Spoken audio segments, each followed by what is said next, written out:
Guard your road. Remember your oath. The Abundance characters. What was once the most coveted unit type at the game's launch has steadily become more available over time, leading the general vibe around them to be less beggars can't be choosers, and more can they do the thousands of things I need from them. But how do these units fare against each other? Who can provide the most efficient offensive utility for a team? And who is the best at running quid pro quo?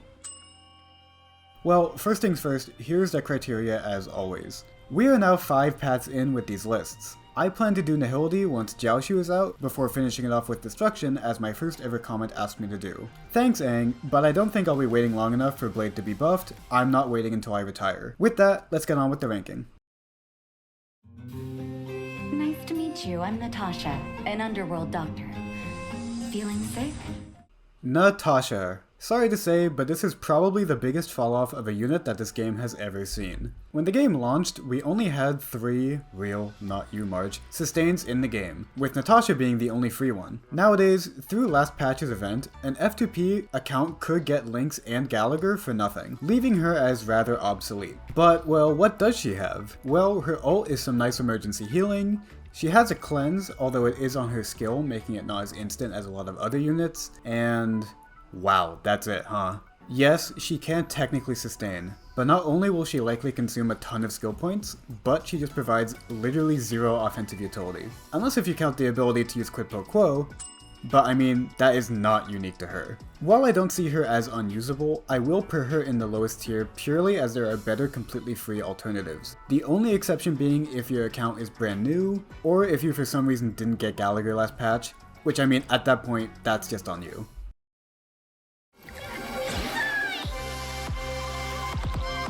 Both in her history as a unit and in her current standing, Bailu is very similar to Natasha, being a previously coveted unit that has since fallen by the wayside. So what does she have over Natasha to warrant being placed higher? Well, actually, first, let's address the elephant in the room, that she has no cleanse.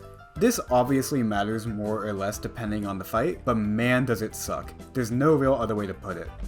But besides what we all already know about her, getting back to her feud with Natasha, she does have generally better healing, with her invigoration buff that heals and reduces damage being tied to her ult, rather than Natasha's continual healing, which is tied to her skill. She also can increase max HP, which can be used for someone like Blade, but I mean, come on, at this point Lynx exists. Besides that, you can run quid pro quo on her and it matches.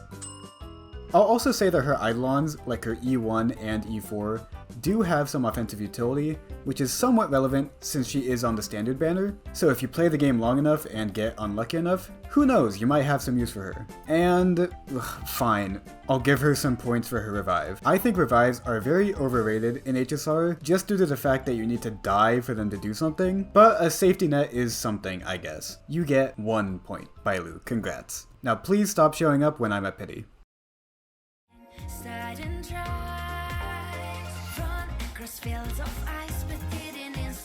Better Natasha, aka Lynx, is the first Abundance unit on here that I'd say is actually uniquely good. And if you know how her kit works, you probably know why I'm saying that. First, the obvious, her cleanse is tied to her ult. This means as long as she isn't the one being CC'd, you can panic cleanse anything right when it happens. Not to mention the fact that this cleanse is for the entire team. This still is not as useful as a CC resist from the likes of Aventurine's Effect Res or Fruchuan, since a lot of the time there's CC that gives negative effects right when it's applied, but this cleanse is still something that's worth noting. Besides that, her main utility is in her skill, which does 2 things. For one, it increases max HP, so Blade can do 2 more damage, thank God. And also, if you are Destruction and Preservation, it gives you a taunt, giving units like Clara, Yunli, and again Blade some much needed aggro. This is a 500% increase in taunt value, and while I won't go too deep into what that actually means, just know that it is a heavy aggro buff. It might even be heavy enough for Tingyun to not get targeted, but maybe I am being too generous. While Yunli's Light Cone can replace this utility for these units, that's posing a limited Light Cone to a free 4-star, which I think speaks volumes to how important she can be. But for everyone else, meh, she's fine, she can keep the team alive, and for a 4-star, you can't ask for much more, right? Guard your road. Remember your oath. Fun fact, I actually lost my 50-50 on his initial run to Bailu, so I guess I wasn't really missing out on much. Kidding, but I think it's fair to say that Luocha's time in the spotlight as the premier support has long since ended. First, let me say what everyone always says about him to get it out of the way. Luocha is comfortable. Other characters either struggle to sustain, require a lot of SP, or require any thinking at all. But Luocha? His healing aura should keep you forever topped up, his bad ult means that you don't need to worry about strict rotations or energy management, meaning you can run something like, oh I don't know, Quid Pro Quo on him, I don't know. And he is super SP positive. He used to be the most SP positive support in the game, but look, in this tier list, we are looking at E6 4 stars, and if that's the case, the one thing Luocha has over Gallagher, his cleanse, is lost with Gallagher's E2. This means that Luocha is kind of losing the sustain competition to a 4 star, which feels a bit surreal. But well, what does Luocha actually do? He heals. Incredibly well, incredibly cheaply, incredibly consistently. He has a cleanse, which can be automatic if his auto heal happens to proc someone who needs to be cleansed, and he can use his ult to remove a buff on an enemy, for the like 2 enemies that can actually affect. He is a clear case of the standards of sustain being shifted over time. As I've said through this list and the preservation tier list, nowadays you need to do more than just sustain. Personal damage, stat buffs, energy buffs, debuffs, something to make you good on a team. Right now, Luocha is usable on every team, literally all of them. He's like Fushuan in that sense, but instead of that being because his utility is universal, it's because he has no utility, besides healing.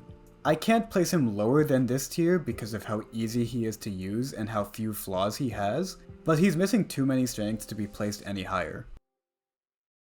You know, in the thick of things, people are blind to the grit in their eyes. Gallagher was already talked about a bit in the last entry, but it really is insane how much he can do for a team. Getting his niche out of the way, his besotted state increases break damage, which, for now, makes him by and large the best sustain for those very meta break teams. But even outside of those teams, he can do so much. For one, he has 2 separate debuffs in his kit, so the good old debuff lovers Ratio and Acheron can use him greatly, if Trend isn't feasible for Acheron specifically. Also, he is insanely SP positive, with his basic ult basic combo, meaning that he is more SP positive than even someone like Luocha, provided Gallagher never skills. And if he is in something like a break team, the enemy being broken makes his job as a sustain easier. This is also helped by his extremely high toughness damage, which increases further in his E6, so any fire weak enemy, cough cough thanks Firefly, are a lot easier to take down with his help. Finally, yes, you guessed it, his basic ult basic combo means that he is the definitive best user of Quid Pro Quo, the GOAT. His only weakness is that his offensive ult means he can't run Hackerspace or Watchmaker, but considering the utility in his ult, I'd say that's a decent trade-off. His strength and SP funneling alone makes him usable as a funnel for any SP hungry team, like with Dill or a Bronya team. There may even be situations for an account where this strength alone matters more than any other offensive utility from any other sustain, which is insane for a 4 star. I simply cannot glaze this man enough. If someone said he was number 1 on this list, I would disagree, but I'd also completely understand.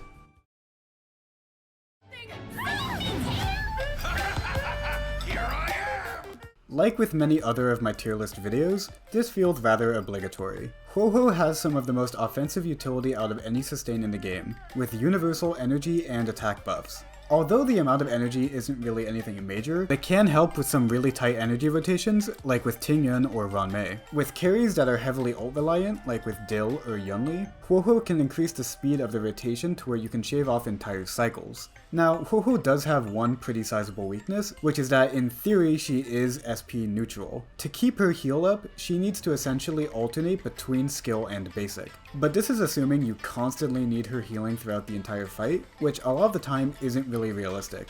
Unlike someone like Fushuan, whose sustain is tied to her offensive utility, the only thing you miss out on with not keeping Huohuo's skill up is a slower ult rotation. She also just has probably the best cleanse in the game, but again, this is being compared to CC resists, so while it is good, it's not the best that it could be when compared to someone like Aventurine or Fushuan. Speaking of which, as a general statement for sustains, I think abundance units need to heal back damage rather than preventing it, puts them a step behind preservation units when it comes to safety and sustaining, especially as content becomes more damaging. Huohuo's utility as a unit is just held back by the fact that her team can be one-shot. no matter how well you build her. This is not a strike against her in the context of this list, as this just goes for every abundance unit, but it does help explain why I think she's overall weaker than Aventurine and Fushuan, especially when considering her SP issues as well. But hey, you know what abundance units have over preservation units?